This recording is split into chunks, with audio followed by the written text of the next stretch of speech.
All right. Hey, so I am Scott of Scott's Case Files, and you're watching the Case Files, a role-playing game talk show. So this week, I kind of wanted to talk about role-playing gamer subculture. I know I have this little thing hanging out here. So role-playing gamer subculture. That bother me. Okay, that's well. All right. All right. Role-playing gamer subculture. Um, I've been a gamer forever. I'm in my late 40s. And I've been gaming since I was like 11 years old. My very first game was D&D basic set, or Dungeons and Dragons basic set, and it was a different time back then when role playing games were concerned.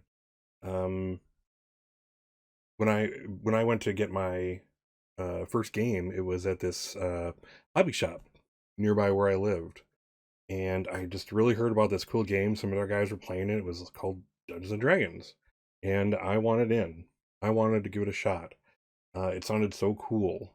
The idea that you could be this character, like in a book, like all these books, Lord of the Rings, Hobbit, all these books that you read about where, knights in shining armor and stuff, and you can play that character and you can build the story, and that sounded like the coolest thing ever to me.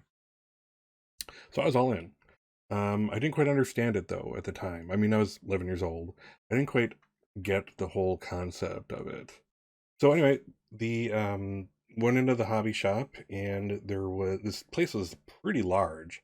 The place I went to in particular was a shop that was specialized in model trains, model planes that you put together. They had this huge train set in the middle. The whole had to be like, I don't know, 30 feet by 30 feet. Was this huge train set with all the mountains and stuff and all the kinds of things you see in such a thing. And this, so you go in, you look around, and there's this one corner. There was like, I think it was like two half bookshelves or something like that. Something where you would put magazines on. It was made for magazines. And there were role playing games. There was the Dungeons and Dragons basic set. It came in a box. It came with the little die that you had this crayon for, and you had to you know crunch the crayon over the thing. No, I'm not gonna buy followers, dickweed. Oh god. Let's get rid of that. Oh man, come on. All right, cool. Get rid of that dude. Sorry about that. So, so was I? I'm sorry. Got interrupted by this guy trying to. You want to be famous? Buy followers. I will not buy followers. That's not important. Well, it is important in the sense that I want to earn them. But I'm not buying them. So, whatever. Oop, oop. And I need to start my captioner. All right. Still getting used to this captioner thing. Let's get this going. Should have realized it wasn't going when I first started. Anyway, so this hobby shop had two whole, kind of bookcases dedicated to role playing games and uh, Steve Jackson games of all kinds. Torg. Um, there was also Car Wars and that kind of thing. Again, those little plastic cases that everything came in. You opened it up and all these little cardboard punch outs and stuff like that. I bought that stuff, but I never played it. I never once played Car Wars, and it's very sad. But that's the way it is. So I so the thing was that around the time and lead in past that, well, from when I was 11 to like middle school, etc. There was this period of the Satanic Panic, and I brought this up in other streams and other talk shows. And it was this idea that Dungeons and Dragons was somehow satanic. It was kids learning how to cast spells and worshiping people who were, worshiping gods. Actually, clerics get their powers from their god, and they weren't the Abrahamic one. So yeah, and so there was this idea that this was harming the youth. This was they were your kids who were looking at D&D and such games were becoming Satanists and they were doing bad things and they were committing crimes. And they were morally corrupt and that they were living in fantasy worlds. And the latter was true. We wanted to live in these fantasy worlds. They were cool. You could cast spells there. You could do stuff. And it was an interesting time. This is pre-internet, of course, and all that kind of stuff. But parents got like pamphlets from school groups and other groups, and you know, um, you know, friends and that kind of thing. There were pamphlets going around, and all kinds of horrible stuff was happening in terms of what people were doing to blow this satanic panic thing out of reality. There was not this huge group of Satan worshippers. They certainly weren't, gamers. And present day Satanists are not what. No, they're not horrible people. Look it up. So anyway, so we had to deal with all this stuff. Where and I'm kind of curious. I would really love to look up how Dungeons and Dragons survived that, because this is aimed at kids, teenagers and younger who didn't have the purse strings. They had to rely on their parents or jobs or that kind of thing. And so how, with a satanic panic going on, how did they survive? How did they get through all that? I'd be curious to know. But yeah, so there was this thing going on where there was uh, something morally wrong with anyone who would play a game, because again, you were worshiping. You weren't worshiping; your character was, and the horrible thing was people didn't get that. It's not you that's doing this. It's not the person in real life here. It's the person's character. Just like when you read a book, you don't become that character. You're reading about what the character is doing. In this case, you're directing that character to move, etc. But yeah, so that was a horrible time in that sense. But it was a great time to kind of discover role playing game. So at the time, as you might know from like Stranger Things or whatever, if you aren't that old, um, role playing games weren't mainstream. Dungeons and Dragons was kind of like the one you went to. When you want to tell somebody what you did, whether or not you played Dungeons and Dragons, you said, "Oh, I played D&D." I played like Star Frontiers. I played Dungeons and Dragons, Advanced Dungeons and Dragons eventually, and stuff like that. And I had a great time. But it wasn't mainstream. In fact, you were kind of looked. It was another way to put people into the role, the kind of social role of geek, of nerd. If you did this, you were a geek or a nerd, and we've come so far since then. In terms of society's view of geeks and nerds kind of rule the world right now, and push forward technology and push forward new ideas, and these are all important things. So yeah, all right. So there was that. So there was this time of having to endure the geekdom of all that kind of thing, and that was cool. There was a kind of solidarity there, kind of sticking together, enjoying each other's company and that kind of stuff, and it was good times. I had some really great friends that I bonded with over that. We had other interests, but that was our kind of main thing, and it was a really cool time. And I'm happy to have been in role playing back then. Um, you know, role playing, and the thing about role playing games as a subculture is, again, you have your own history. Every culture has their history, how they started out, what challenges they faced. Not like role playing games faced challenges in the great scheme of things. We weren't hunted down or anything like that, but there were still things going on we had to deal with, and it was it was hard at times, and but we kind of got through it together, and we just played more role playing games. We had fun. We made new worlds. We did all these things. Um, so yeah, so as a subculture, we also have stuff like the jargon, like any other group we have our acronyms, etc. You know, your THACO, your D6s, etc. And you know, it's kind of cool to connect with someone like that. Again, when you speak the jargon to someone else who gets it, you get there's an instant kind of connection.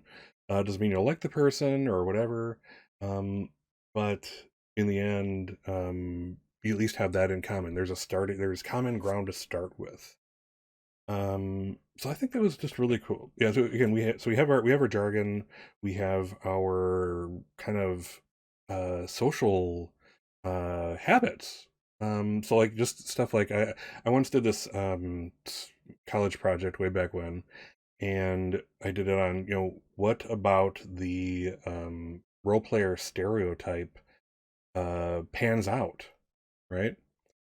So one of the things that, you know, I think I asked stuff like, you know, how about the Mountain Dew and pizza thing? Is that real for you? Um, and that kind of thing. And when you come down to it, let's take a look at the pizza and Mountain Dew. You know, pizza because it's something you can, you know, hold in your hand and do things with. You know, it takes up a plate at best. These are called tabletop role playing games for a reason. Tabletop, you need space, so there's not this huge, you know, layout here, and stuff like that. So you have the you know, and the Mountain Dew because you wanted to keep going. I've done power sessions of role playing sessions where you're going for, you know, hours and hours and hours. I've done 24-hour role playing game sessions in my past. I won't do that again. I would probably go insane.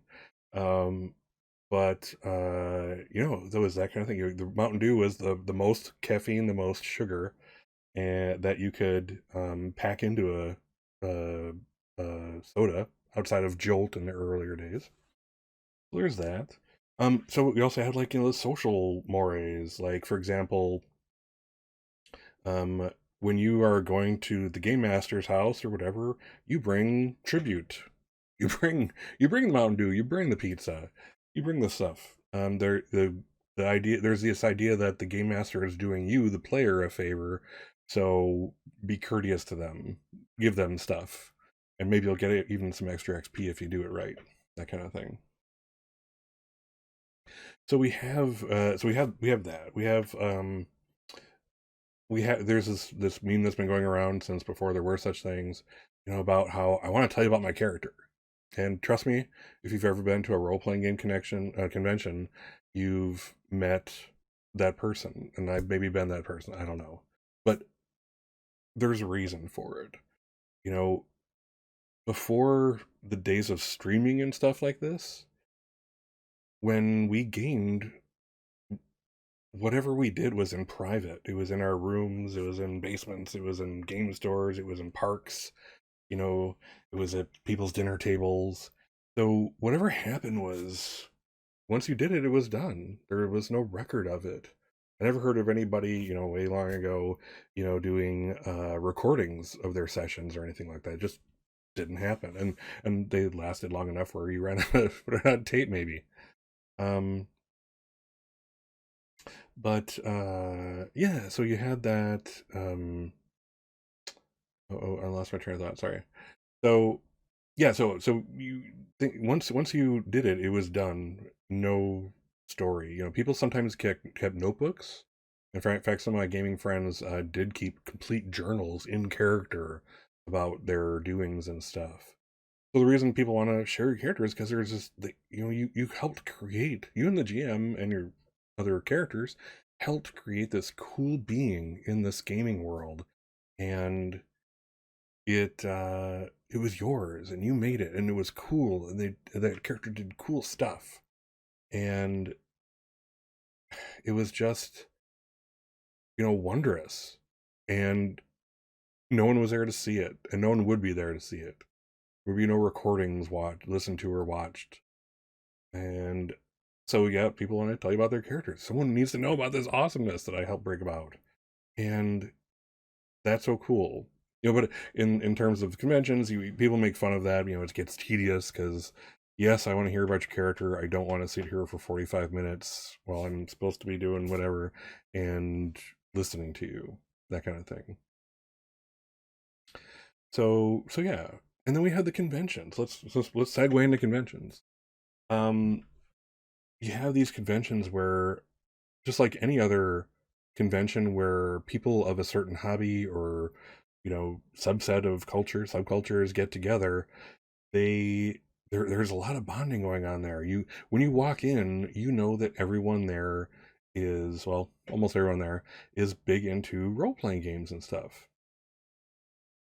And that's just there's this common connection that's yours and theirs. And that's so awesome. You without knowing anything else about them, at least hey, we have this hobby in common to some degree or not. And that's a good starting point. And if you go into conventions, there's again halls filled with you know groups and people selling things that are cool to you and that you're gonna buy that you shouldn't, but you're gonna because it's cool. And there's things you're gonna drool over, those big gaming tables that cost $10,000 to put together and that kind of thing. And yeah, so it's a great time to get together, these conventions. And that's part of our culture, the conventions, what goes on at conventions. So kind of like I'm gonna probably jump back and forth in time as I talk about the subculture of gaming. So as the gaming bug hit and it started making money, there were the number of gaming companies have grown and shrunk and grown and shrunk over the years. I think they're on the grow side right now, in terms of especially indie games. So back in the day, an independent game was hard to do because um, you couldn't publish things so easily. Right now, if you can make a PDF and put it on a website or something like that, or drive through RPG or IO, whatever that kind of stuff, if you can create a PDF of your game, you can put it out there and it costs you nothing. There's no investment. You don't need a publishing house. You don't need a publisher. You just need the ability to pop it out there and then collect any money you should make if there is any. You know.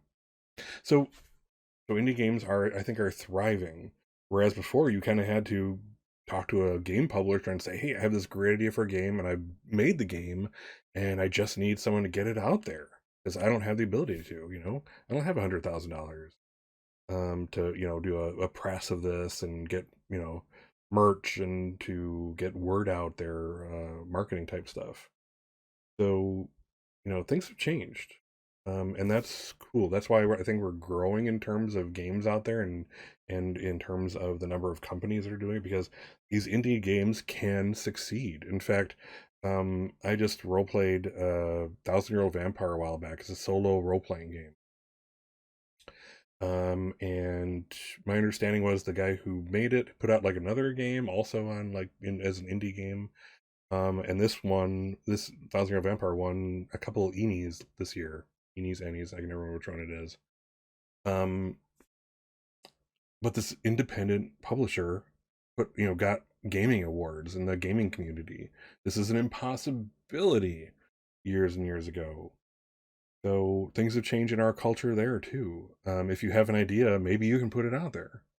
And whereas indie games, and even from my point of view, back in the day, indie games were kind of looked down upon. They were the people who couldn't make anything interesting enough to get a publisher interested, and they were generally, because the indie publisher didn't really have enough money to put into stuff. They were kind of shoddily put together.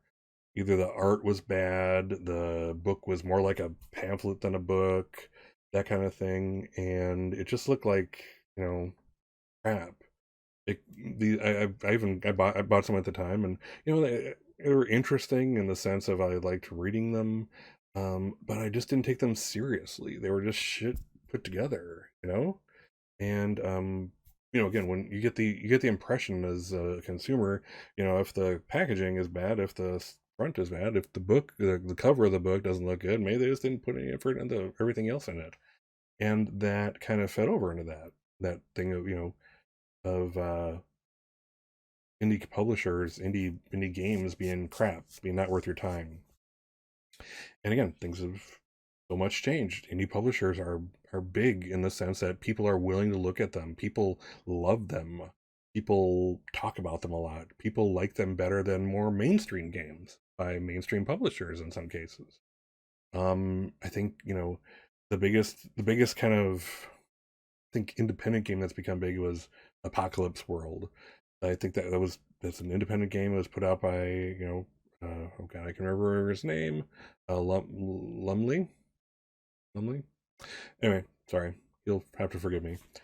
But yeah, it was put out there as an indie game, and suddenly there are books and books and games and games and games and games all based on it, and it's so cool, and it's a wonderful system. It's like my favorite right now. The whole Apocalypse World system is my favorite. Um, so there's that. So our culture changed from India's crap because they couldn't get anyone to see that it was worthwhile, so it must not be. It's crappily put together, so it must be shit. And then we transferred over to, well, now that people can, again, if you can put out, create a PDF and put it out there, you can make it look pretty good. And if you do it right with the art, things look good there too. And you can put out a professional looking game that does well and can be played well. Yeah, you're in the game now, and that's so cool. And I'm glad that our culture has shifted from indie game crap to indie game, I'll take a look. And indie game is there. I think there's a part of the gaming, role-playing gamer culture is of the idea that uh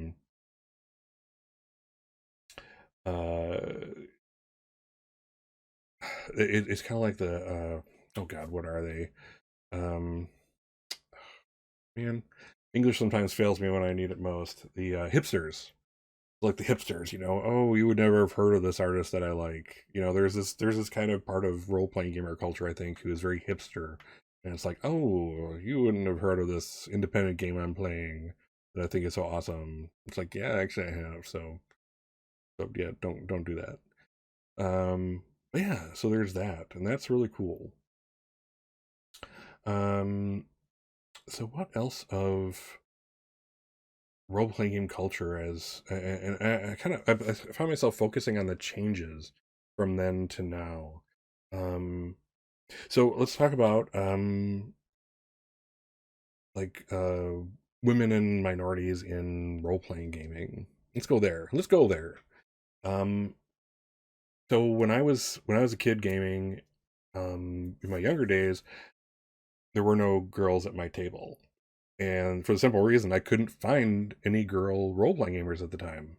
Again, there's no internet back then. There were some, later on there were some like message boards and that kind of thing, but I wasn't in that. But so I couldn't find these people. If a woman or a minority of any kind had wanted to come to my table, they would have been welcomed. But the fact is, I didn't have any because I couldn't find any in terms of women, at least. So as I grew up and I got in the Navy and I started gaming with women regularly, they were at my table as a game master or a player, and nobody cared because gamers are gamers. And and at that time, we're talking in the, I suppose, these were the 90s. I took that as one of my points of pride as a role playing gamer that unlike all those other subcultures, unlike all those other groups out there, we didn't discriminate. We were cooler than that. We were smarter than that. If and it was a good place in my mind. And then you fast forward to not all that long ago now. There was, and I'm going to kind of go over to video games and role playing games. There's some overlap going on, but you had that whole Gamergate thing, um, which was horrible, and it well still is horrible. But it was this idea that you had the of all the people, you had these geeks, video game and role playing game geeks, who were calling out women in the gaming industry, basically saying that they didn't belong. They were trying to put too much feminism into the games, and that just women and gaming didn't mix. Whether we're talking video games or role playing games, and I thought this was at one time I thought this was video games, but I do know that at one convention I remember reading, I'm sure several, there were these GamerGate booths, and it's like how in my brain hearing about this, it was like, how did this happen? When did we go from being the coolest subculture, the group on the block that welcomed anybody to our table because I don't care if you're a man, woman, black, white, you know, Asian, American Indian, Eastern Indian, anybody, Inuit, I don't care. If you're a cool person and you're willing to learn the game, sit down at my table, let's have some fun. That was always my mindset, and I just thought we were better than this. We were better, and apparently we, as a group, we weren't. Um, and there was, I remember around that general time is when I started seeing, I saw and read about incidents where um, women were questioned as to their knowledge of a given game or something like that. Like, oh, you're saying you're a gamer, but there's no possible way you're a gamer. Okay, if this happens, what do you roll in this game?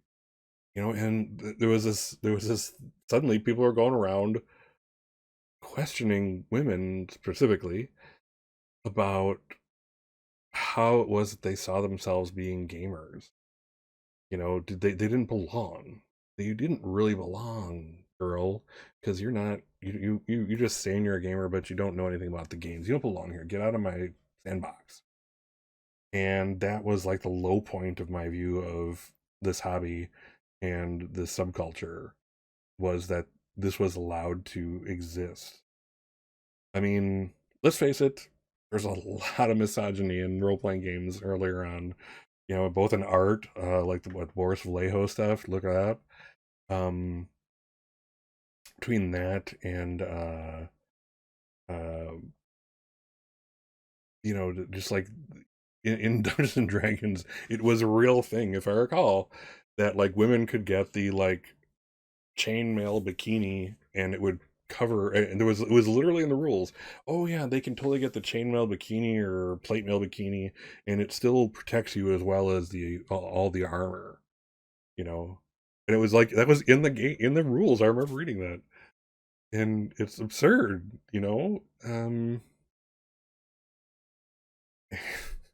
just even now I can't believe it. It's just it just blows my mind. Let's see. So yeah. So there's this Gamergate thing, and it's still going on, and there's still this question: do women belong in game design or just playing games themselves? And I say absolutely yes. And also, like there was minorities also. And again, I don't care what like race or culture you come from. If you're a good person, I'm willing to welcome my table. Let's play games. Let's do stuff. Um, but there's that kind of bigotry out there, and that's not cool. And yeah, so that's sad and depressing in that sense. The great part is a good number of people are speaking out about this. People are saying that this is not cool. Um, and again, and then when women did get involved, you're hearing about a whole lot of sexual harassment and stuff like that within the role playing game industry, for crying out loud.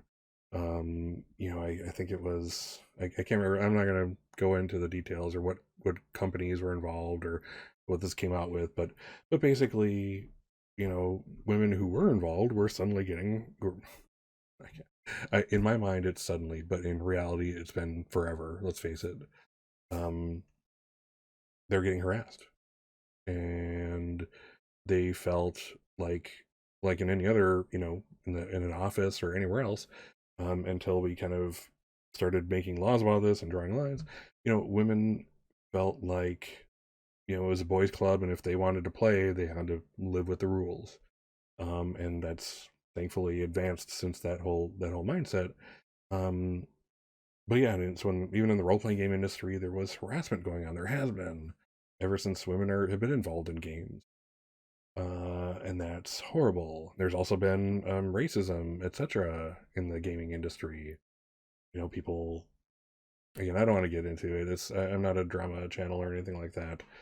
But the point is that the the hobby is not as inclusive as I once thought it was, naively.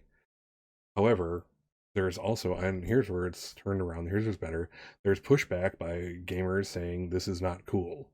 Don't you bring your bullshit to my table. You know, women can play, black people can play, Asians play, etc., etc. Um, and having women and minorities in game design is cool. I don't know about you, but I can't tell what material is made by a person who's white, black, or otherwise. It's um, it's stupid and silly, more so than just normally being stupid and silly. But anyway, so there's that. So and again, the thing that's really cool is that there's pushback on this. You're having if you look at Twitter, still not a Twitter expert, but I'm trying. But you see a lot of stuff today on Twitter where people are supporting people who were harassed or discriminated against in the gaming community. So that's really cool, and it's popular to speak out against that. Um, so yeah, I'm glad that's turning in that direction. That's cool. So yeah, women, people of color, welcome to my table. Please join in. Have fun. So let's see. So what else we have on gaming culture? Um, I think there's just so much that has come from it. There's actually a friend of mine, Iron Monkey, reads a bunch of these novels that are basically I forget what they're called. There's a category. I really should have looked this one up. It's like RPG fiction, and so these are novels written from the basically from the point of a player playing a character, and it includes things like leveling up and stuff like that. Like you'll get to a certain thing, I did this or I rolled a this, and oh wow, look, I just leveled up, and then suddenly the character in the novel is leveled up, and so it's basically like reading almost like a transcript of a game, kind of sort of from the one player's point of view. And this is a whole subgenre of fiction now. I did not know until he brought it up. So there's just so much created, and here's the thing: it shouldn't surprise anybody that gamers are creating new things, because that's what we freaking do. We are, uh, you know, I said it before, I'll say it again. Creativity is like a muscle. The more you use it, the stronger and more vital it gets. So it should come as no surprise to anybody that someone who has been in role playing games all their lives and stuff like that, and has gotten all these games and had fun, is creating new things. It should be no surprise that they're using their creativity for good in other places. So that's pretty cool. I like it. Um, yeah, so let's see, what else? What else do gamers create? What, because of being gamers? Um, I think you see a lot of you see here's an interesting thing. So actors, you see a bunch of actors, like the guy from Magic Mike, whose name escapes me. I'm horrible with the names of even actors. But you have the actress that was Bill's um created vampire in True Blood. Those two in particular come to mind. They they actually are gamers. They're specifically D&D gamers, and suddenly they're bringing that, using their fame to bring a little more mainstream. Joe Montaglio. I'll get it later. So what's so cool is like on the set of True Blood, I remember reading that the one woman, the actress, um, in the downtime, she would run the actors in a game of Dungeons and Dragons. So, and now she's on like Geek and Sundry, doing stuff, and that's so cool. So you're seeing again, you're seeing a little bit of mainstream role playing stuff in our culture, in our culture as gamers, in our culture as just normal people. So there's that, and that's so cool. They the actors kind of lend some credence to this whole idea that yeah, again, even today, I don't think we as role playing gamers are like weirdo geeks, but it certainly helps. Deborah Ann Wolf, thank you, Dr. Arculari. But it certainly helps to have famous cool people play games and show, yeah, this is cool, that kind of thing.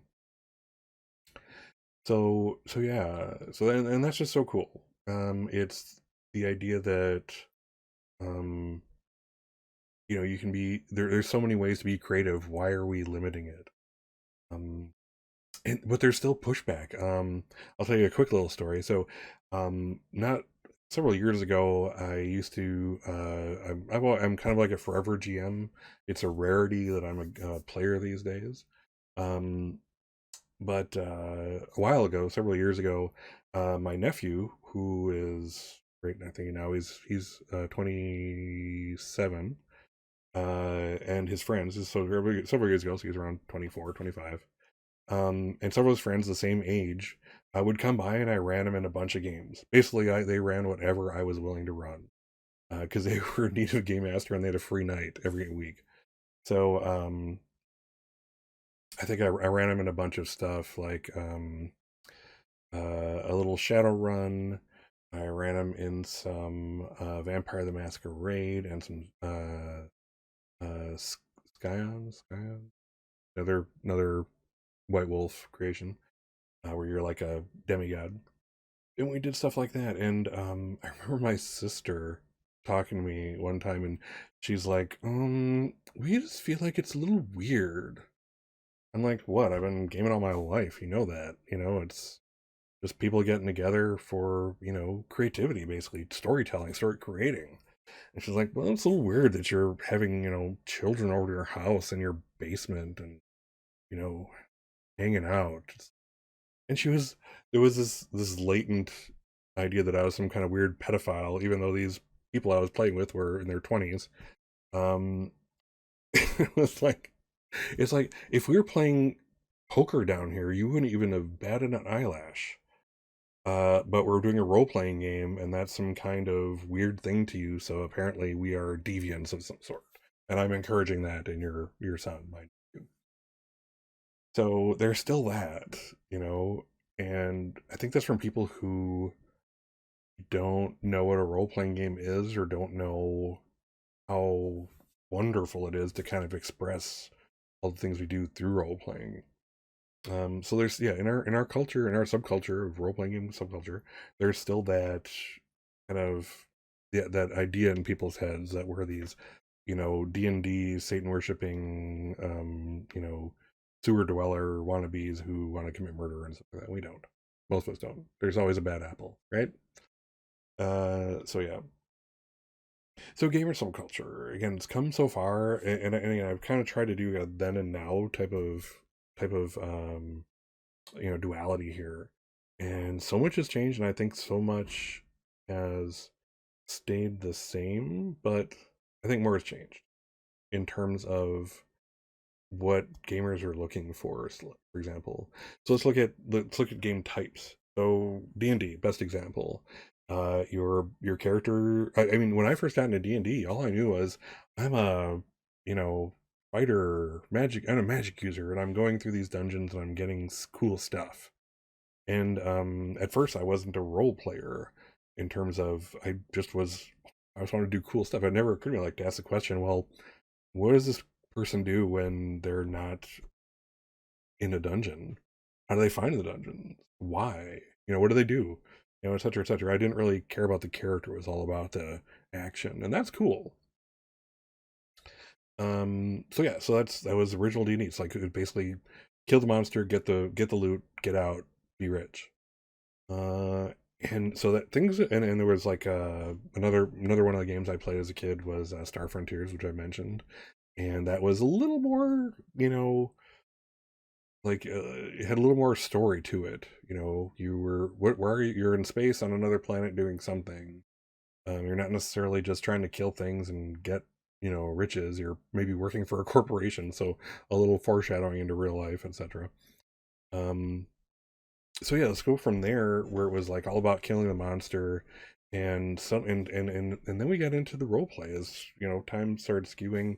I think and then now we're in recent days, recent years ish. Recent, by recent I mean like the last 10 years or so. We're going more into, I think, the idea of this narrative world of role playing game where like and originally it was the game master. Game master is in charge of everything, in charge of the universe, the non-player characters, everything except your dice rolls as a character and what your character does. It in charge of all that. It The game master builds everything, creates the adventures, creates the NPCs, the non-player characters you're gonna meet, and creates everything, except of course for your character. So there was still this shared narrative in terms of what your character brought to the world. So now as we get closer to present day, we're now looking at more narrative stuff where we want as a game master, we want the players to get involved in the universe creation. There's narrative stuff where we're asking questions now, like all right, so you're going to this planet, and you're immediately greeted by somebody, you character. It's a surveyor who's working on this planet, and he's been here for a while. How do you know that person? And suddenly, the character is now creating part of the universe, and it's so cool. And again, this is all about tastes. There's people who don't like that, and that's cool. So go back to the more game masters in charge role. But we've had but this kind of thing would be unheard of back in the day of Dungeons and Dragons, back in the 80s and 90s. So it's so cool that we want to keep being creative. We want to bring creativity to everyone at the table. Not just in what you do with your character as a player, but now you get to kind of build other things and influence the universe and create just as the game master does. There's a lot of I won't say there's a lot of, but there are some like game master less games. So now there are systems in which you know um, either using a system where it wasn't a game masterless game can now become one. And suddenly you have just a bunch of players who are creating the world and bringing things to each other. And it's everyone at the table is on equal footing in that sense, and that's pretty cool. Um, you also have, um, and I just discovered this recently. I did not know this was a thing, but there are solo role playing games. There are solo games where it's just you. You go into the book, you do your thing, and you don't need a GM. You don't need anyone else at the table. You just need you, and following the rules of the game, you're doing your thing. Just 1 second.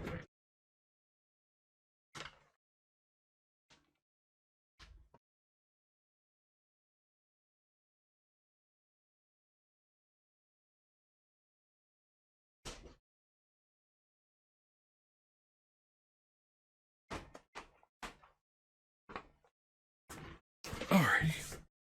My apologies. All right. So yes, yeah. So solo role playing games are so cool. Um, for example, the game I was playing, I kind of mentioned earlier in the stream, Thousand Year Old Vampire, is a solo role playing game. I played it by myself, with some dice, and got prompts where I then made decisions. I created the world around me. It was all on me, and it was basically in a what do you call it? Like a diary format almost.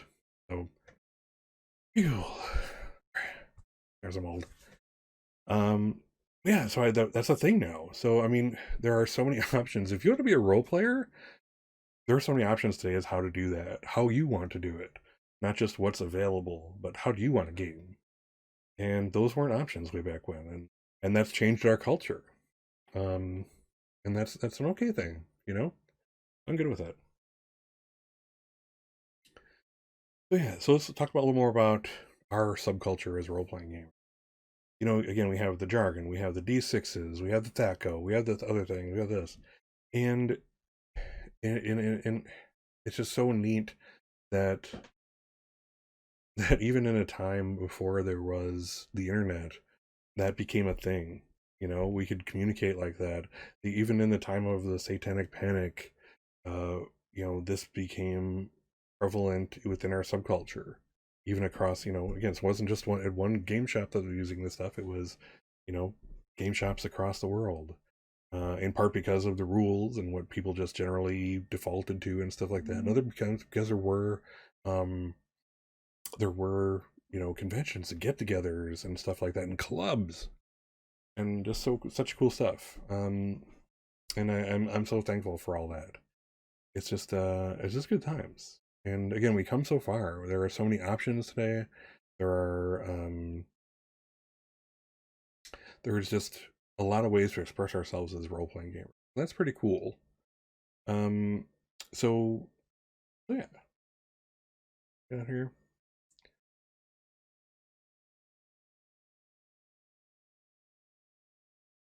cool. So and here's another cool thing. So again, our culture was very much um limited by technology, our subculture. So before you had, you know, years ago, back in the old days, you had to be there with someone. Um, I knew people who actually role played by mail, like not email, by snail mail and stuff like that. That wasn't prevalent, but it was out there. It happened at least a few times. Um, you had to be, otherwise you had to kind of be in, you know, someone's place, you know, their home doing the role playing. Um, there were you know things kind of advanced. You know, now we have all the, you know, suddenly we have had like bulletin boards and like the 90s, you know, the aughts, I think, even where you know people could log on to like someone's personal server and you know socialize. So there was that, but you know that wasn't really a fantastic medium to role play. So we also had, once we had the internet and you know AOL era of stuff, we had mushes and muxes. So this is pretty cool stuff. I played many mushes and mucks.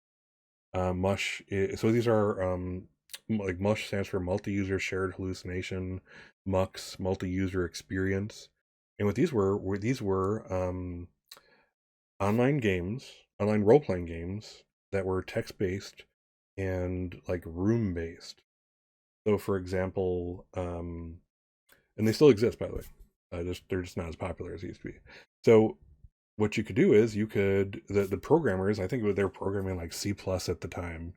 The programmers would program like virtual rooms, like kind of like that old Gru game or whatever the heck it was. You could, okay, I'm in this room and there's two ways out, the north door or the east door. I'll go out that. And you go in there and there would be a description for this area. So this area could be a room, it could be a park, it could be a forest, it could be a room, it could be a closet, you know? And everything would have, as you would walk into the room, as you would hit your button to go into the room, that you would be, suddenly you would get a description of the room in text. And it was a pretty cool time. So, and another part was the programmers could program your character sheets into it. So suddenly you could have stats. You could have your stats just like in, you know, your tabletop sessions, and you could roll them. You could tell it to roll this or that dice, and there was a random number generator that would spit it out. So you had in this platform, you had everything you needed to role play except voice and you know visual. But for the level of technology, it was cool, and it thrived for a while. There were a lot of mushes and muxes out there. I played a whole bunch, all kinds of World of Darkness stuff. A Dune mush, Dune 3 actually was on. Um, there were let's see, so there was a book series that I love. It's called it's a Crystal Singer series, and there was actually a mux based on that. So basic, and you had there. It was so popular that you had people like staffing things. Like I won't go into what Crystal Singer is. That's for another day. But it was like you could live the whole life of someone who went to the world where the Crystal Singers did their thing, and you could get a job, doing this or that, and then interacting with other players in the environment, and it was such a fun time. And this was a Mux. And it was a complicated programming. I to this day I don't quite get it. Like for example, in Crystal Singer, one of the things, after Crystal Singers cut the crystals had to be sorted and packed, and there was and there were like deals going on. Like if a Crystal Singer cut this many octagonal or hexagonal, crystals, there was an order out for that, so you get more credits back for it. So suddenly had this. It was as complicated as story. This like the sorter could then place crystals in various orders in various packets, and like, oh, and then put a little chit that stood for that kind of order that they were doing, and then that would calculate how much the singer got off. It was something else. But anyway, complex programming like that made these worlds more real. I played in a Shadowrun one. I played in a couple actually. And again, it was just it really was the next best thing to tabletop role playing games, and they were really cool. I even was an admin on one for a while, though that didn't last long. I did a faux pas that I'll talk about another day. But I was kind of kicked off my admin hood, my shameful day in Mush and Mux gaming. So yeah, so yeah, you had these mushes and muxes, and that led to this. That was what technology allowed us. And now, again, just kind of like I've been talking about, let's move forward till today. We have, streams. I'm streaming this talk show right now. We have streams of we have virtual tabletops where we have kind of what we had in mushes, except now a lot of them integrate, like Roll20 and otherwise, they integrate the sound and video. And as anyone who watches my channel know, you can even stream this out as like a show to people. Um, and that's cool. Kind of going back to earlier where I was saying, well, why everybody wants to share their character at the convention, in terms of, because they created this thing and nobody knows about it. They created this cool thing and nobody but the people at the table are aware of it. And that's sad because this creativity is just going unseen, unappreciated, you know? And suddenly we're streaming tabletop role playing games where an audience, in my case, rather small, but still, and it gets to see it. And I get to, and after I'm done with it, I put it on YouTube, and now it's a video, and people can, you know, watch this awesome creativity that happens between, game master and players, and get to see the all that goes into these characters and these plots, and technology has made role playing even better because there's this shared experience, this way for me to watch you game, watch all the cool stuff that your character is going to do, and then save it for perpetuity, basically until YouTube disappears or until we nuke ourselves or however that works. um uh is it Anna McCaffrey? I think you're right. I think Anna McCaffrey is Crystal Singer. I'm gonna have to look that one up. But that's going back to Crystal Singer. But awesome series, and the lead character, the undisputed lead character, is a woman, and it's so awesome. So yes, going back to streaming stuff. Uh, yeah, it's like, again, technology has made gaming even better. I can game with people that I am not near, that I have no ability to game with, but suddenly we could be in anywhere in the world, and suddenly we can game together as long as we can get together at the same time and make the time for those hours of play. Um, but yeah, and so in terms of our role playing gamers subculture, we have grown in that sense. Um, we now have the ability to share this experience more easily with others. I can now, before it was you, if you're in a shared experience, you better be at that same table or watching or being a player or a game master. That's it. And now we have entire technological platforms that pretty much cater to gaming. We have the ability to save, create videos and save them, records of our experiences. Um, we can join and game with anyone around the world, and it's the next level, and it's so awesome. And I'm looking forward to the next thing. I mean, is it going to be, virtual reality role playing gaming, which would be pretty cool, I think. Um, but yeah, and what I love about the fact that technology is helping us become better is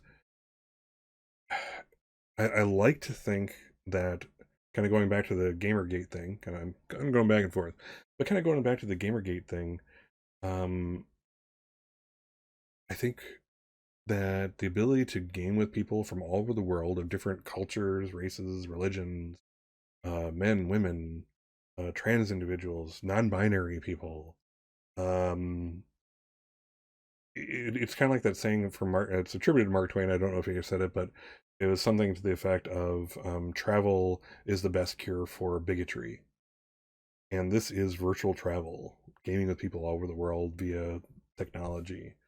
Um, so my hope is that the more we do this, the more we welcome people of other cultures into our virtual house.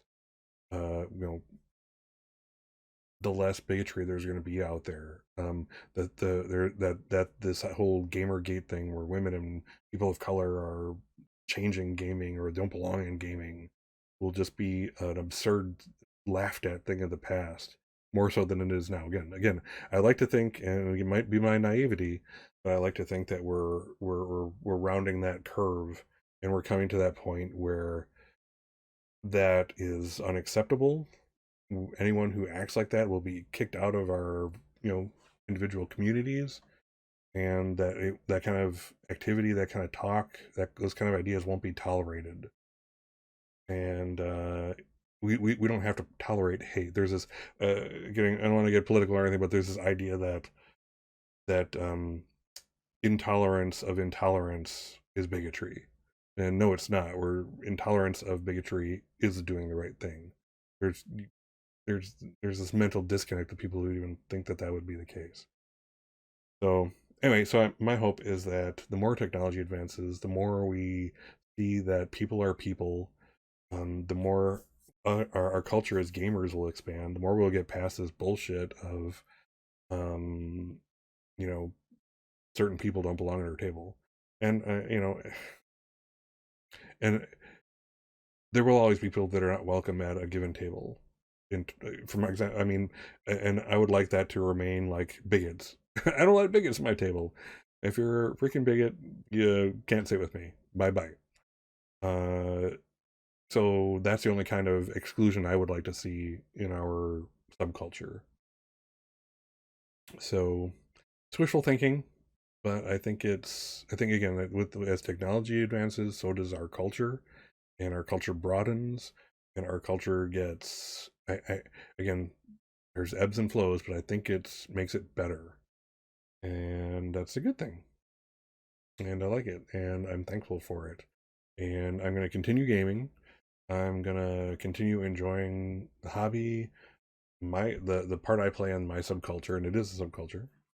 And I like to, the more I see these days, the more proud I am of that subculture again, that there isn't this exclusion, that it's uncool to have exclusion, and it's pretty awesome. So again, I think we're rounding the bend in that sense, and our subculture is changing for the better because of it. Thank goodness.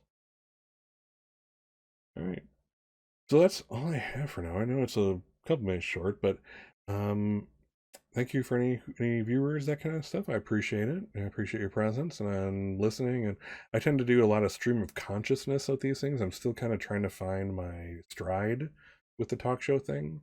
As more people, I find that the times I do this where there is more involvement, there's more of a conversation going on with me in chat, the better it is. And it's still kind of stream of consciousness, but it's a cool stream of consciousness. So yeah, I'm gonna kind of I'm gonna close this one out for now, but I'm gonna see you I will not be here next weekend, next Sunday. I'm going to be out of town.